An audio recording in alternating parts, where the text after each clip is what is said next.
Ho, ho, ho, come in close, my beautiful, wonderful friends. Snuggle into your blankets, wiggle your toes, and let your imagination open up like a storybook by the fire. Tonight's story is about a toy, not a shiny new toy, not a toy with a loud whistle or sparkling buttons. Nope, this story is about a toy that was cracked, scratched, and a little wobbly, and nearly forgotten. And yet, as you are about to hear, this toy became something very special indeed. This is the story of the broken toy that became a hero. Far up in the North Pole, where the snow sparkles like sugar and the stars shine so brightly they look like they're cheering, there stood the busiest place in the world in December, Santa's workshop. Oh my goodness, what a wonderful place it was. There were elves painting toy trains, elves polishing tiny tea sets, elves testing bouncing balls, elves wrapping presents so quickly their ribbons looked like dancing streamers in the air. Everywhere you looked, there was color, laughter, hammer tapping, bells jingling, and the warm smell of peppermint cocoa drifting through the hallways. And tucked near the back of the workshop on a shelf marked Repairs and Second Chances sat a small wooden toy horse named Bramble. Another Bramble. Now, Bramble had once been one of the proudest toys in the whole workshop. He had smooth painted coat, sturdy little wheels, and a red yarn tail that bounced whenever he rolled. He was made to be pulled along on a string by happy little feet. But one blistering afternoon, while being carried from the painting station to the polishing table, Bramble had slipped. Not because anybody was careless, not because anybody was rude, not because sometimes accidents happen, even in magical places. Down he tumbled, clunk, clatter, bump, until at least he landed with one wheel cracked and a front axle bent. The elves had gasped. "Oh dear," said one. "He's broken," whispered another. "Not broken," said old Fix-It Fern. "The repair elf just hurt." Not. Now, that was very important difference. Still, Bramble was taken to the Repairs and Second Chances shelf to wait his turn, where he sat with new toys were built, polished, wrapped, and set on their merry way. Day after day, Bramble watched the workshop bustle around him. The bright red sleigh came and went. The soft teddy bear was fluffed and boxed. The 3 toy robots rolled by singing a song about batteries that rhymed poorly but enthusiastically. And Bramble stayed on the shelf. At first he tried to be patient, then he tried to be hopeful, then he mostly tried not to feel sad when he heard the other toys whisper, "He'll probably never be chosen now. What child would want a toy with a cracked wheel? He's just damaged." Bramble did not cry. Wooden horses are not especially good at crying. But if he had to been able to, he might have. One snowy evening, after most of the workshop lights had dimmed and the last of the cocoa mugs had been stacked by the sink, a little toy rabbit on the shelf below looked up at Bramble. Her name was Mopsy, and she had one button eye slightly bigger than the other, which gave her a permanent expression of cheerful surprise. "Why do you look like a cloud that forgot when it rained?" she asked. Bramble blinked. "Is that what I look like?" "Very much so," said Mopsy. Bramble sighed. "I was supposed to be someone's favorite toy." Mopsy tilted her floppy ear. "You still might be." Bramble glanced down at his cracked wheel. "With this?" Mopsy nodded. "Plenty of wooden, wonderful things have cracks." "Like what?" "Cookies," said Mopsy instantly. "Ice, old teacups, grandpa voices, sidewalks with flowers growing through them." Bramble had not expected that list.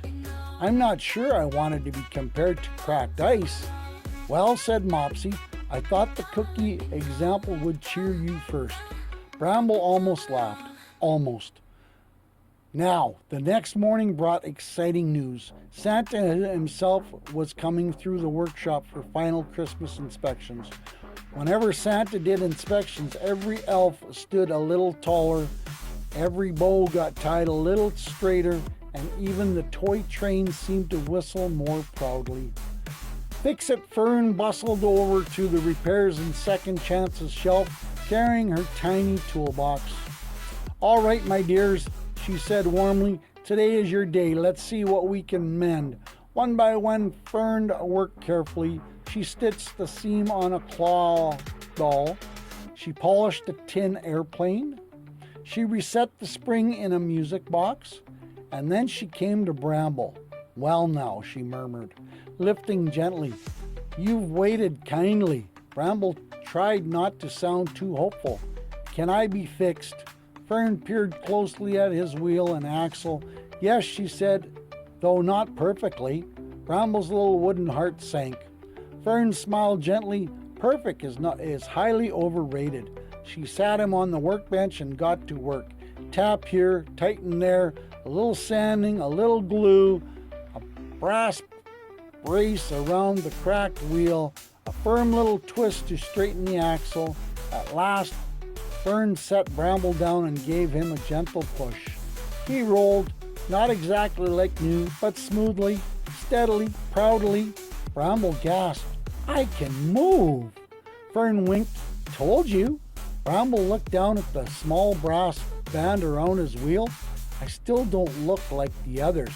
No, said Fern, you look like yourself. That was nice to hear, but Bramble still wasn't sure what that meant.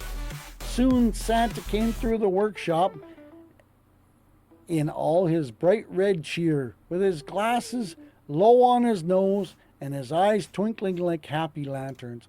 Ho, ho, ho, I said, looking wonderful in here. The elves smiled and bustled. Santa checked toy list, nodded at wrapped gifts, and complimented a rocking chair so kindly that the rocking chair looked flattered. Then he came to the repairs and second chances table. Well, well, I said, who have we here?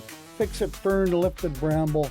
This is Bramble, she said, sturdy little pole horse. He took a tumble, but he's sound again. Santa held Bramble carefully in both hands. Ah, Santa said softly, listening to the brass brace, a toy with a story. Bramble didn't know whether that was a good or bad. Santa rolled Bramble gently across the table. Smooth, straight, sturdy. Excellent work, Fern. Fern smiled. He may not be perfect. Santa chuckled. Neither am I, and no one has fired me yet. The elves laughed. Bramble felt something in his chest loosen. Santa looked at him closely. You're not less because you're not repaired. My friend, you're stronger where you needed help. Now, that was a sentence worth keeping. Bramble remembered every word.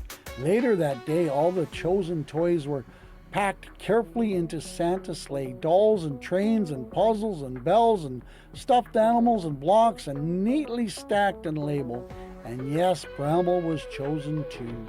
He was wrapped in soft tissue paper and placed in a box with a gold tag that read, for Eli. Bramble didn't know who Eli was, but he hoped, and how he hoped that Eli might still want him. The sleigh ride was chilly and magical and full of jingling bells, and Bramble couldn't see much from inside his box, but he felt the lift of the sleigh, the swoop through the clouds, and the gentle stops along the way. At long last, Santa delivered Bramble to a cozy little house with a crooked chimney and a patchwork quilt on the sofa. 3 cookies waited by the tree. Ah, Santa whispered, setting Bramble down with care. This feels right. The next morning in that little house, a little boy named Eli ran into the room in striped socks and joy. He was 9 years old with a serious brown eyes and a smile that arrived slowly but brightly. Like sunshine, he opened a puzzle, a wooden scarf, a book of animal facts, and then he came to Bramble. He peeled back the paper, he saw the little wooden horse, and for a moment he was very quiet. "Oh," his mother said gently, "do you like him?" Eli ran one finger along the brass brace on Bramble's wheel. "He's been fixed," Eli said softly. His grandfather, who was watching from the armchair by the window, smiled. "So have I," he said. Everyone turned to look at Grandpa. He tapped his cane and lifted one eyebrow. "My knee has metal in it. My glasses are thick as window panes, and I still make the best pancakes in his family." Eli laughed. Grandpa leaned forward. "That horse doesn't look broken to me. He looks brave." Eli held Bramble in both hands. "Brave," he repeated. Then carefully he tied a red pull string around Bramble's neck and rolled him across the floor. Bramble's wheel moved smoothly, steady, strong. Eli grinned. "I'm naming him Captain." Now, Bramble had always imagined a gentle horse name for himself. Clover, perhaps, or Chestnut. Captain was not what he had expected. And so life with Eli began. They went everywhere together, across the kitchen floor, into blanket forts, along windowsills that became mountain roads, beneath chairs that became caves. Eli told Bramble all his adventures, all his worries, all his secret plans, and Bramble listened the way good toys do, completely. At night, Eli tucked him in beside the bed. During rainy afternoons, they patrolled the hallway. On one Memorial to Tuesday, Bramble was promoted to Assistant Dragon Scout. Though no dragons appeared, and Eli admitted this was disappointing, then one afternoon something happened. Eli's little cousin Minna came to visit. Minna was 3 years old, full of energy, and convinced that all toys should move faster if you shouted at them. "Go, horsey, go!" she yelled, charging around the room. Eli tried to keep up with her, but in an excitement, Minna tipped over a cushion, not badly, not dangerously, but enough to send a tower of wooden blocks wobbling towards her. Eli froze, the blocks tipped, and Bramble, our steady little repaired hero, rolled directly into the base of the wobbling tower just as it fell. Instead of toppling onto Minna, the blocks crashed against Bramble, scattering sideways across the rug. Minna sat down with a soft oof, then blinked, then giggled.